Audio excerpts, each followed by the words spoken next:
We made this video selfishly for me because I was so obsessed with reliving my childhood. My grandmother lived pretty close to me growing up, and every year she would have each of her grandkids over to do fun holiday-themed activities. And it's one of those things where, as a kid, you don't realize how special that is, but it's been super nostalgic.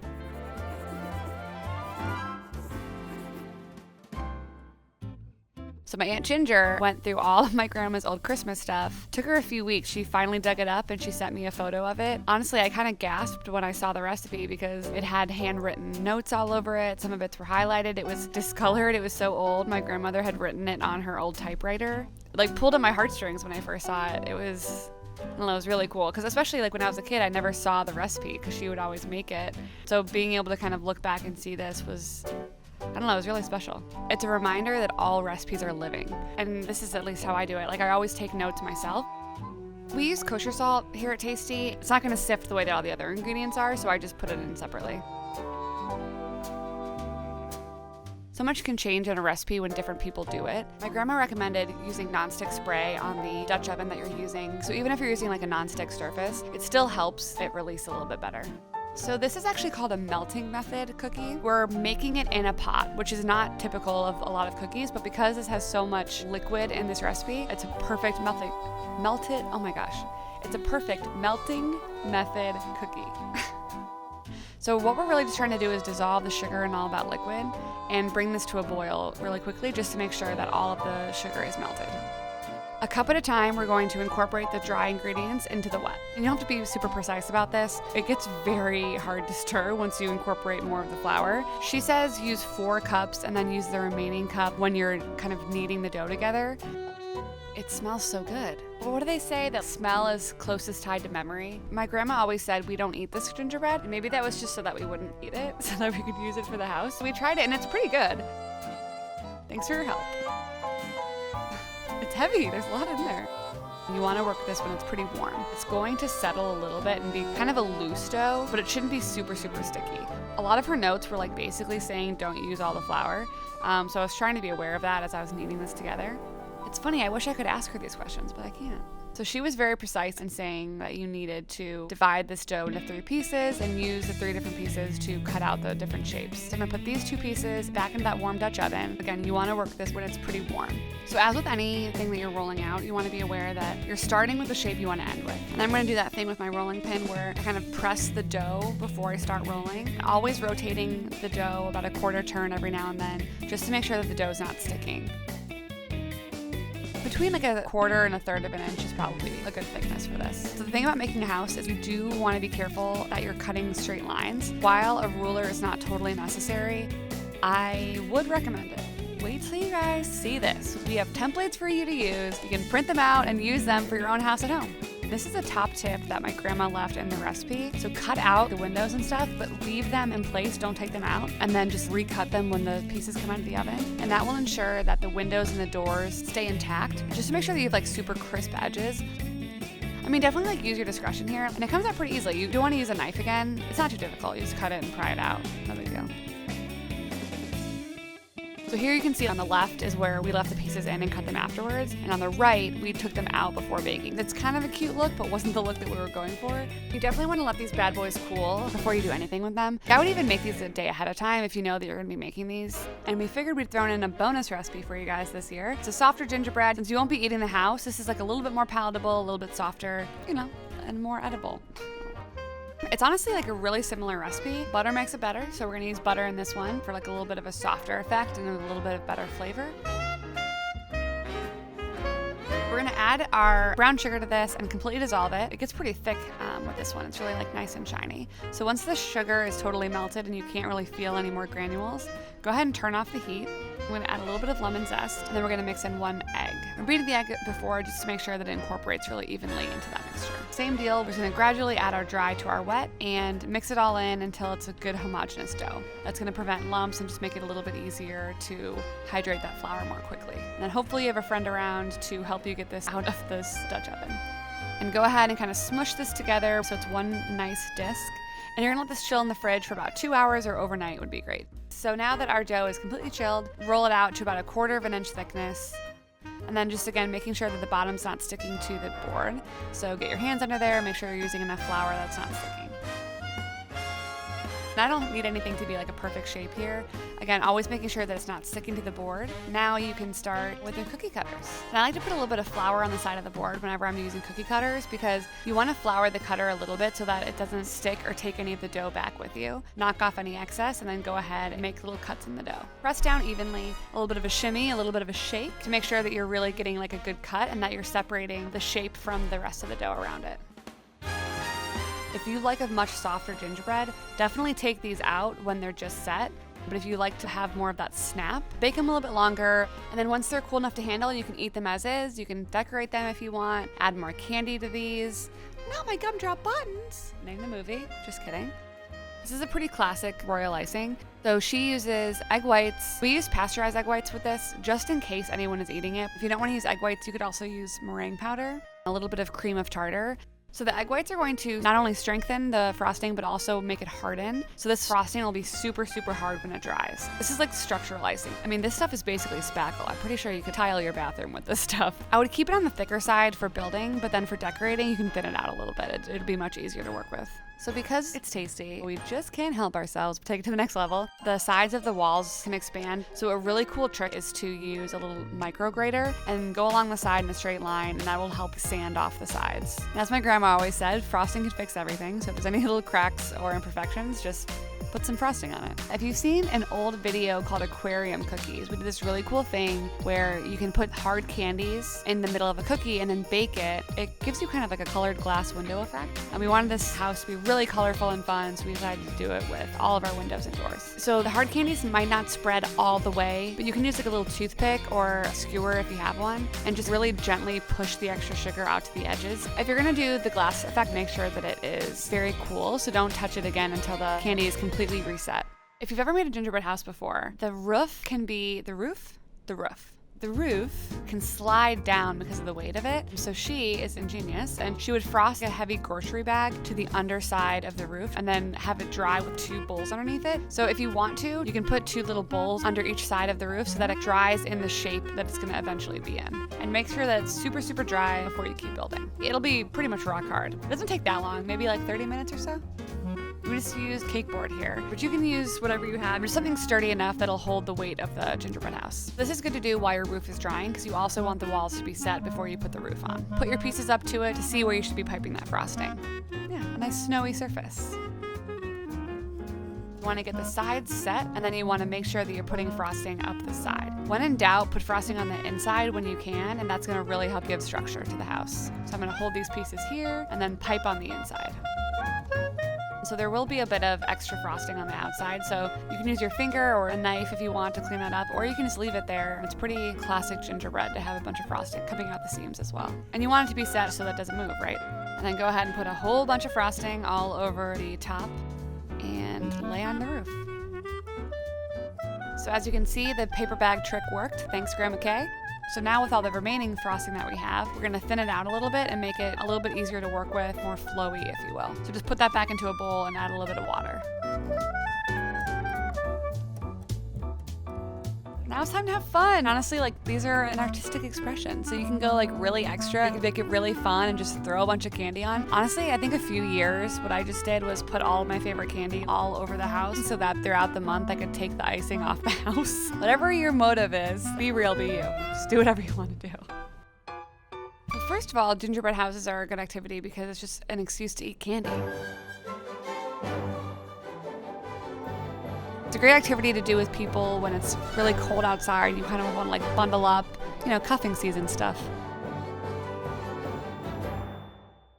We did it as a tasty family this year, and it was like really fun activity. I think everyone really enjoyed it. Keeps everyone excited and kind of brings out the childlike wonder of the holidays. I don't know, I really just fell in love with this process again so much. You gotta do this, guys. I can't say it enough. I hope you guys enjoyed it as much as we did.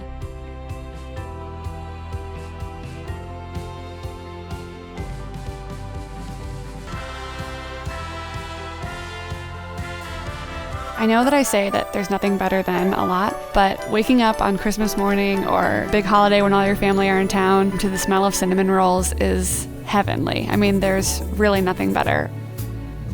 So this is an old recipe that we kind of perfected a few years ago when we did our first homemade cinnamon rolls recipe. A lot of people have made them and they had a lot of comments or questions about the recipe. So we thought this was like a perfect time to answer those questions and really make sure that you guys totally nail it this holiday season. So before we get started, what we want to first do is bloom our yeast. But what we want is warm milk to bloom it in. By warm, I just mean if you put your finger into the milk, it shouldn't feel like anything. It should kind of feel like your body temperature, and that's the perfect temperature. It could be a little bit warmer than that, but that's pretty much what we're going for. We're going to put in a little bit of granulated sugar, and that's going to dissolve in the milk. We're also going to put in some melted butter. So this is going to be an enriched dough. We talked about enriched doughs when we did the dinner rolls, so it's pretty similar. It's just going to be a little bit sweeter and a little bit more rich from more butter. So we're going to stir it around just to make sure that the sugar and the butter are kind of equally incorporated into the milk. And then we're going to put a packet of yeast over this.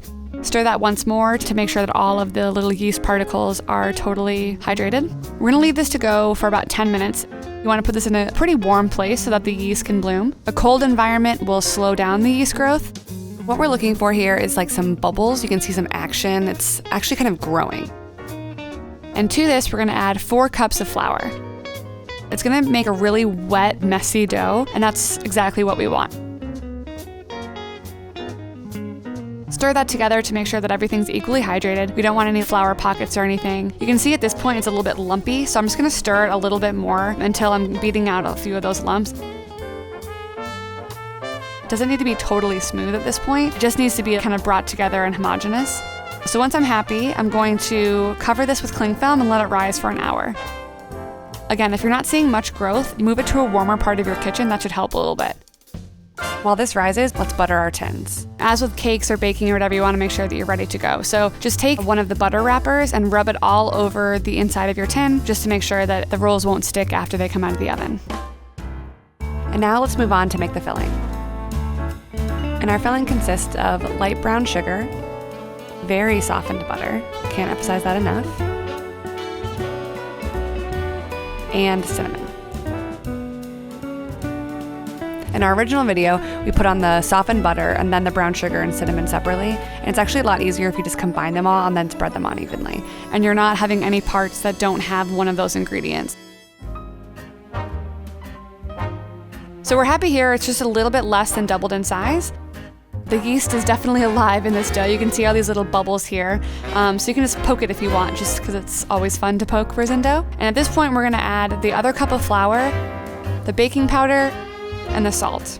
And we're adding salt to this, of course, as a flavor enhancer. It's not gonna make the dough salty, just gonna enhance all the flavors that we're gonna put into it later. It's going to seem really dry at first, but what we're gonna keep doing is stir this as best as we can. It's gonna be this scraggly dough at first. It's gonna seem really dry, but trust me, there's plenty of liquid in this dough. It's gonna become sticky again before you know it. One of the comments that we saw on our original cinnamon roll video, people thought that they needed a lot of extra flour. And I just want to encourage you guys, with bread dough, actually wetter is better. So try to use the least amount of flour that you can. I'm going to put a little bit of bench flour on the side of my board here, and I don't really want to use it all. And this should be enough to knead our dough as well as roll it out later. So don't use too much of it if you don't need to. All of these little bits on the side, those will come together in the dough. So you can see it's pretty sticky at this point. The humidity in the air, how old your flour is, all of that will determine how much extra flour that you need. We made this dough 5 or 6 times, and sometimes we needed a lot of extra flour and sometimes we didn't. So it's kind of up to you. The more that you make these, the easier this will become. But I just want you to be aware that you want to use the least amount of flour. I can't say it enough that you need. So it's the same process that you would do any other kneading technique, and however you want to do it is up to you. I kind of fold, push, and twist, and what you're really trying to do is just work every part of the dough. As you can see, the dough is sticking to the board quite a lot, as well as my hands, and that's just a sign that I do in fact need more flour. So I'm going to sprinkle a little bit over, a little on the board as well, work that in before I add any more. So you really want to be kneading for about 10 minutes until the dough is super smooth. It is bouncing back when you push your finger into it. Once I'm happy with this part, we are ready to roll. So go ahead and scrape off the table, make sure you're working with like a clean surface, put a little bit of extra flour out because we don't want our dough sticking to the board. And at this point, I'm just gonna stick my fingers in, start to stretch it out a little bit, You want to get it into the shape that you're going for as early as you can. Because we kneaded so well and it's an enriched dough, it's actually really easy to work with and it'll stretch without tearing too much. This is actually a perfect thing to do in the winter because you don't want the dough, especially at this point, to be too warm, so it'll make it a little bit harder to work with. I'm always pulling and then I'm using my bench scraper, or if you have like a spatula at home, I mean, you can use a lot of different things, anything that's straight. I just want to make sure that we have pretty tight corners. So when we get to that stage, it's just going to be much easier to work with if you're working with a really nice rectangle shape. I actually like to plop the filling down in little sections instead of kind of putting it all in one place and then moving it around. It's just a lot easier to spread. You can see that I'm really spreading this all the way to the edge. If you have an even layer, you'll get that really, really nice shape as well when you roll it up. So take your time here. It's really satisfying to spread because it's like so buttery, honestly. Whichever way you want to work, left to right, right to left, we want to start on one edge and be as even as you can. Take your time here so we have a really nice roll. If you use the length of your hand to help push it, or even at some points I was using my forearm, you want to make sure that you're getting a really even, tight roll all the way. And then use the weight of that roll to close that seam. And if there's a particularly fat part of the roll, you can kind of spread it a little bit with your hands. You can kind of stretch it ever so slightly because you want to make sure that the roll is really even so that your rolls rise really evenly and they bake evenly as well. One hack that we learned after making these so many times is to use dental floss to cut the rolls, because the dental floss actually cuts the entire slice from the outside in, whereas a knife kind of pushes from the top down and squishes the slices. It ensures that you get a perfect spiral with your slices when it's done. If they're not really holding their shape, go ahead and throw them in the fridge for 5 or 10 minutes and then kind of roll them between your hands a little bit to make sure that you're getting a good shape, and then put them into your buttered tins. This is kind of as much as you can fit in there. You don't want to jam pack them too much because these are going to expand a little bit more once we proof them. Proofing is just kind of like that second rise before they go into the oven. So it's okay, there's a little bit of space here. The rolls will expand a little bit. We're gonna cover these with a towel and let these proof for about 35 to 45 minutes. This is a good place if you were doing these ahead of time to freeze them. So before they proof, cover them with cling film, put them in the freezer. These can stay in the freezer up to 3 months. And then when you're ready for them, you can defrost them in the fridge overnight, or you can leave them out for a few hours at room temperature. Go ahead and throw them in the oven. They might take a little bit longer, depending how cold they are when you put them in, but just keep an eye on them. They're still like just as good out of the freezer, so. Proofing is going to give you those really fluffy rolls. So this is an important step, like you don't want to skip this. So you want your rolls to have expanded by up to half of their original size. This is going in at 350 degrees Fahrenheit for about 25 to 30 minutes. Keep an eye on them. The outer ones will cook a little bit faster, so you want to make sure that that middle one is cooked through. If they are getting too dark on the top and not cooking on those seams, just go ahead and turn the oven down to like 320 to finish off the cooking so they don't brown too much. While our buns are in the oven, we're going to make the frosting. You could just do a basic powdered sugar water glaze if you wanted to, but it's the holidays, so let's bump it up a little bit. We're gonna add cream cheese, you know we love it, adds a little tanginess, cuts the sweetness a little bit, melted butter, and then we're gonna use milk and vanilla to flavor our icing. We wanna use powdered sugar here instead of granulated sugar because it's so much more finely ground. It's gonna make sure that the sugar dissolves really easily in the liquids. So go ahead and get all of your ingredients into the bowl first, except for the powdered sugar. We want to make sure that all these ingredients are very well creamed together and there's no lumps before we add the powdered sugar. Seriously, make sure that your cream cheese is room temperature, like very soft. It'll just incorporate so much easier if it's pretty warm. This is a really good standard cream cheese recipe because it's not too cream cheesy. I don't like when it's too cream cheesy, so this is like the perfect amount of cream cheesiness. So once everything's very smooth, we're gonna gradually add our powdered sugar. Just add like a little bit at a time, especially when you get started. And this is just to ensure, again, that there's no lumps. If you are the type of person that really loves icing, you could make double of this. So you just gotta tell us in the comments if this was enough icing for you and your family. And there's your perfectly smooth, perfectly runny icing. So you'll be able to pour this right over the hot rolls and it'll be perfection.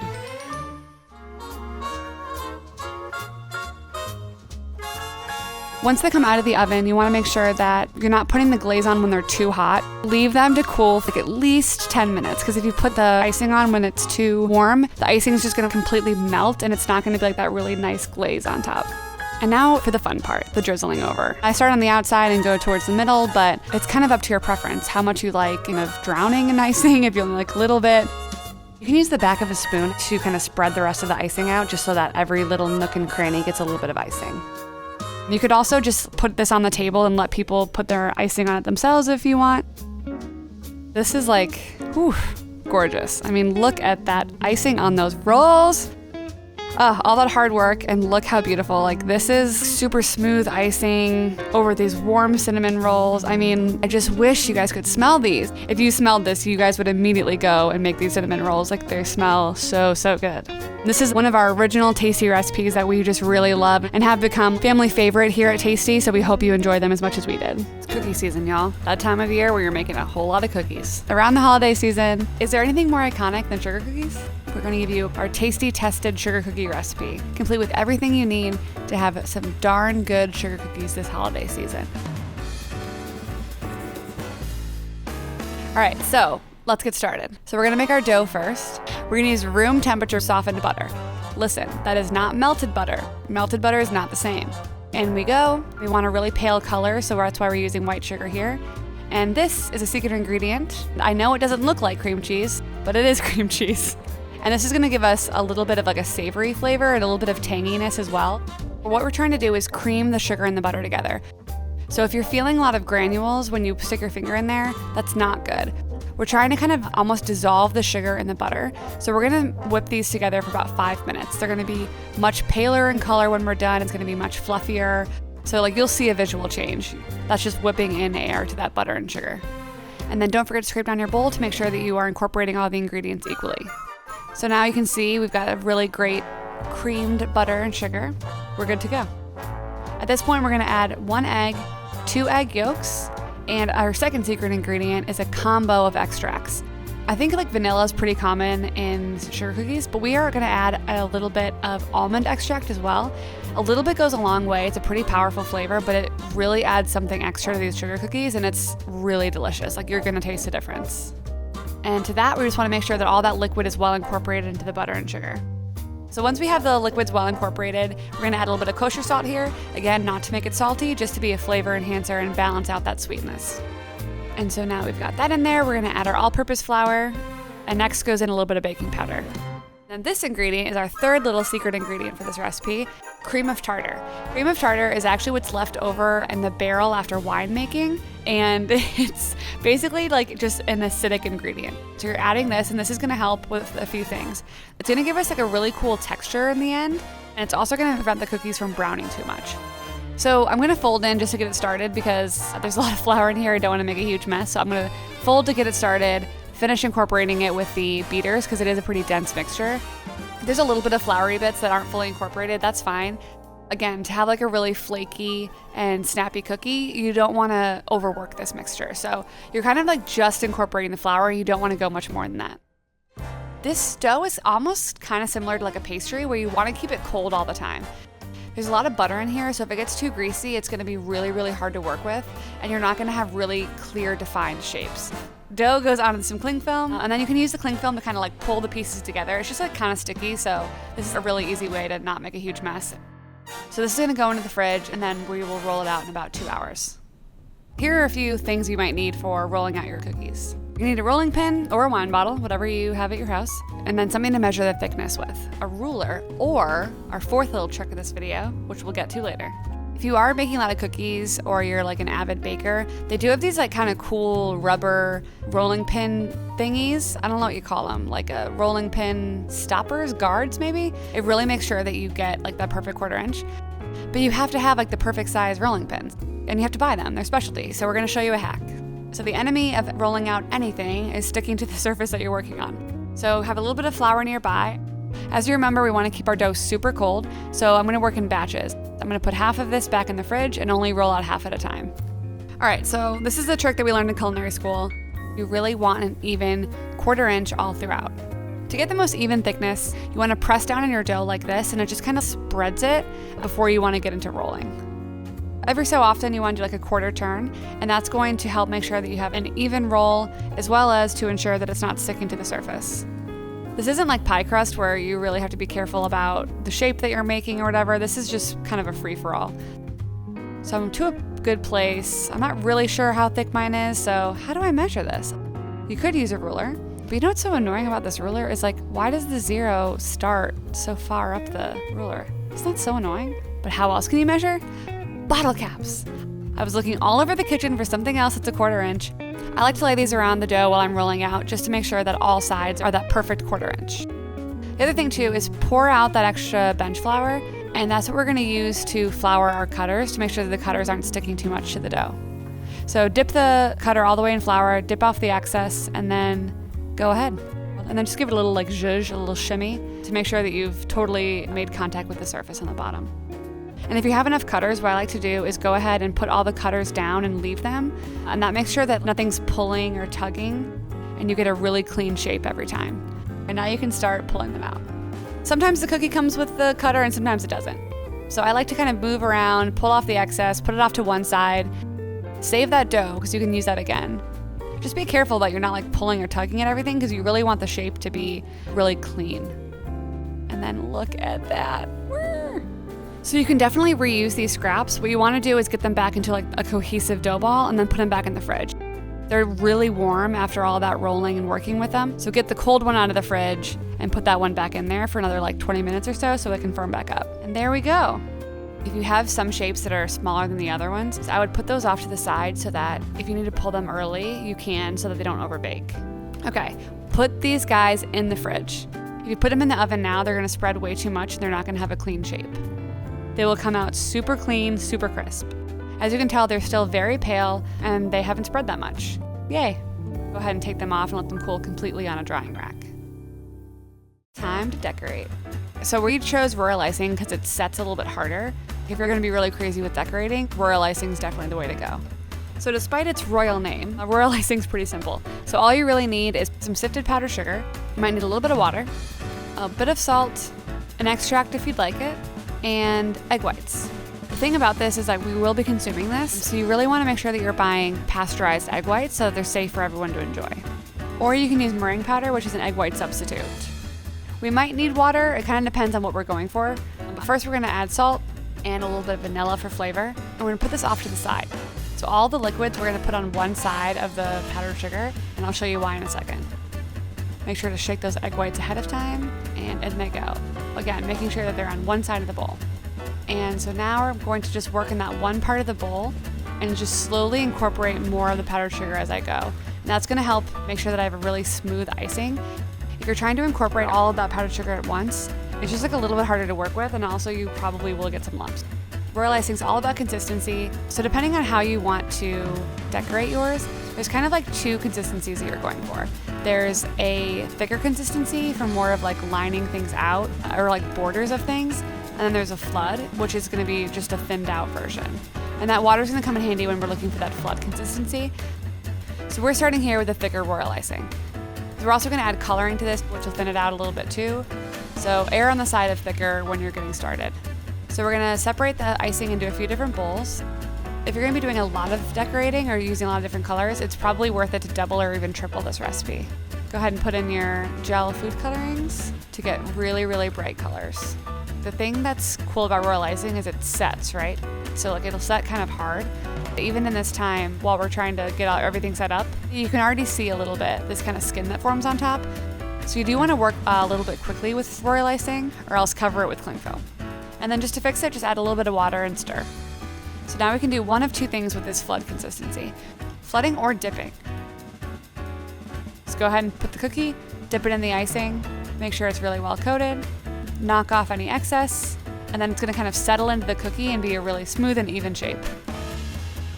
And then to flood, what you gotta do, you want like a thicker frosting in a piping bag, and then go ahead and just trace the outside with whatever color that you're doing.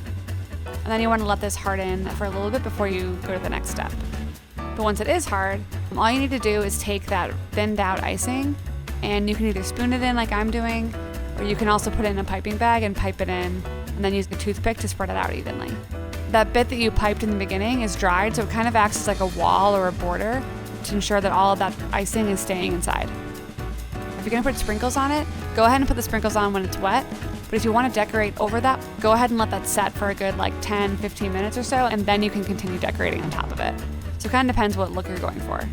And as you can see, like these dots are kind of settling on top of it and not really falling into that flood. And then if you want to decorate any more or put any other like toppings on top of it, you're gonna have to layer more icing on just to make sure that they stick. There's like something magical about this. Baking cookies, it's kind of like what gets you ready for the holidays, right? Like, you know it's the holiday season when it's time to bake the sugar cookies and it's time to decorate them. And, you know, people really appreciate the time and effort that goes into like a home decorated cookie. And like, does it look like a professional? No, but that's not the point. You know, the point is that you took the time, you did it, you put in your love and care. There's like no better way to bond with your friends and family than doing something tangible, DIY, and creative like this. Go make some. Send us your photos. Babka is beautiful, tasty, comforting, sweet, family, love, home. It's basically life to me. Hi, my name is Chef Shimi, and today I'm going to teach you how to make a show-stopping babka. To get started, we'll make our dough. First, we're going to place all the dried ingredients in a mixer bowl. We're going to mix all the dried ingredients together. Then put it on a standing mixer. We don't have to use a standing mixer. We can do it by hand, but it's going to take much more time. We need a dough hook because that's the one you're using for bread kneading.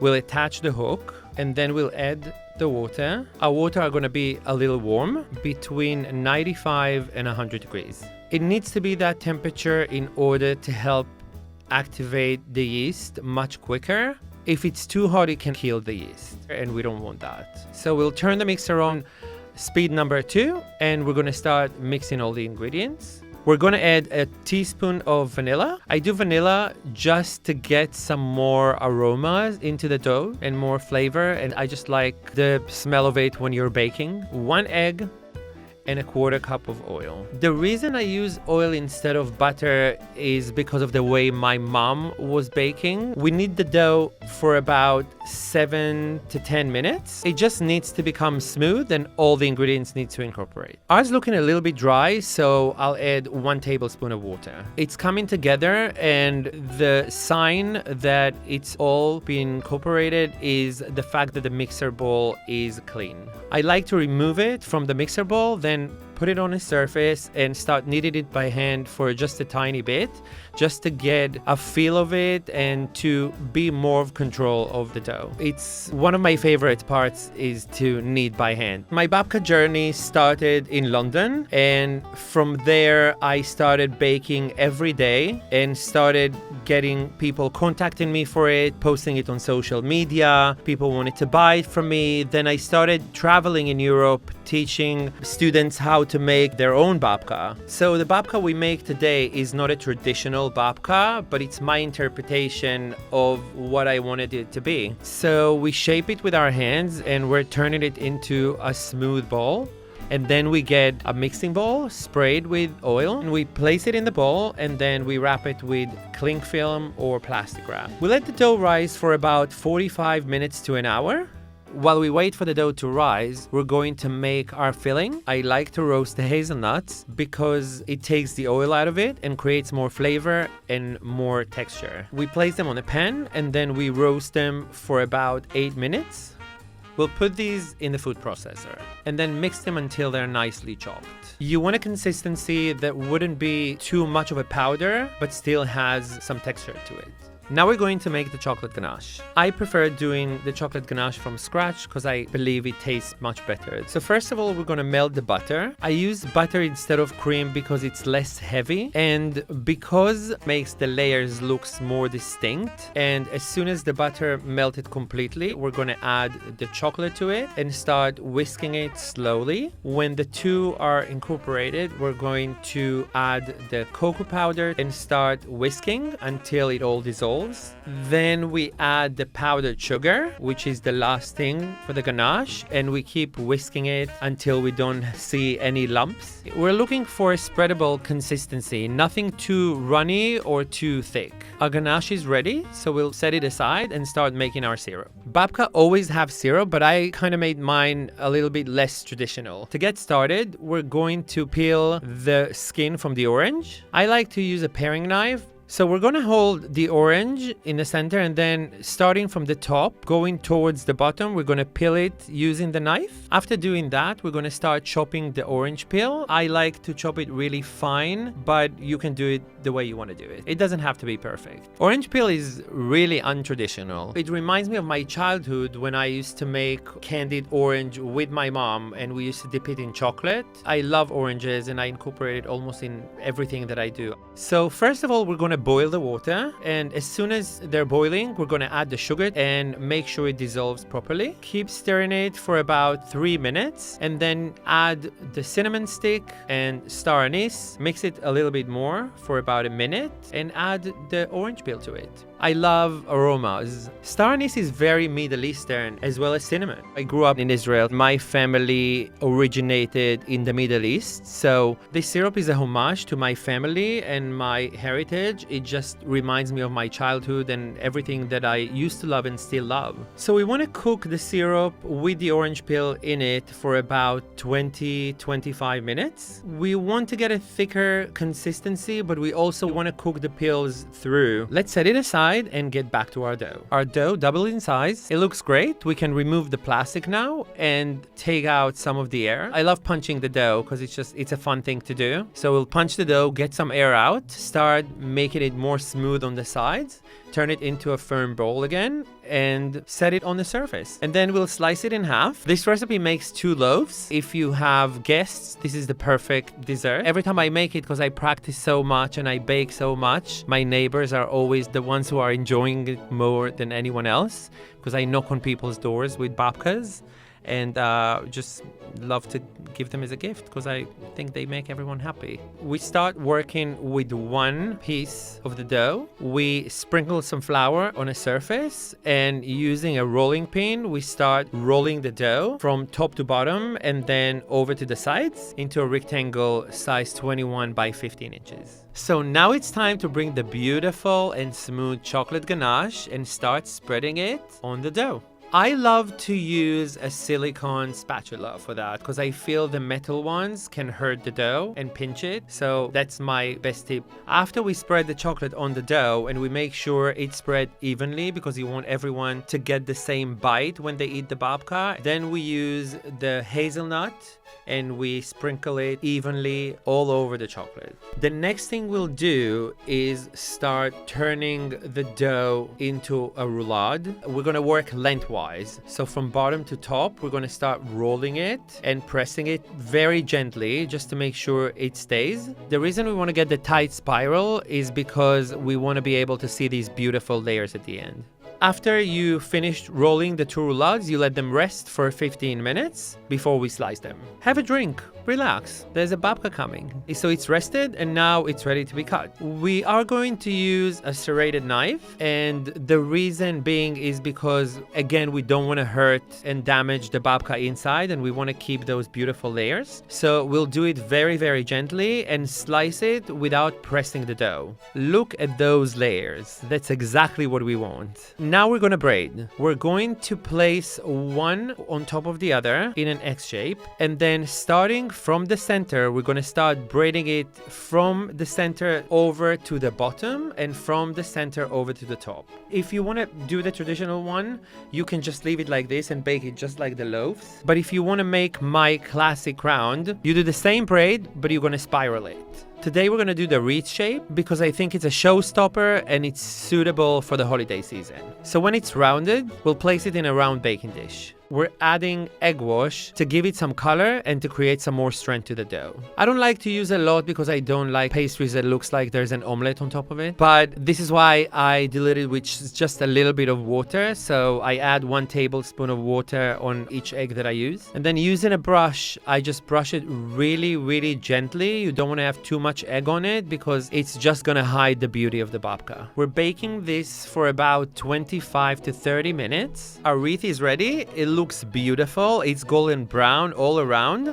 gorgeous. So now while it's still hot, we want to soak it with syrup. They both need to be hot in order for the syrup to soak into the babka and create the texture we want to create. This is my favorite part of making babka, which is the decoration part and the garnishing. We're going to use rose petals. They remind me scents from my childhood. They remind me of home. And I like to add pistachios because I love the flavor, but I also love the colors. Finally, it's ready. We can eat it. Cut me a slice already. This is like the surprise. I like slicing it, and then you see all of these beautiful swirls inside. This is the most satisfying part. If you end up making this and it doesn't look like that, that's fine. It's still gonna taste delicious. Just keep practicing. Visuals is something that will happen eventually. You just have to keep doing it. Thank you guys so much. I hope you make it and enjoy it.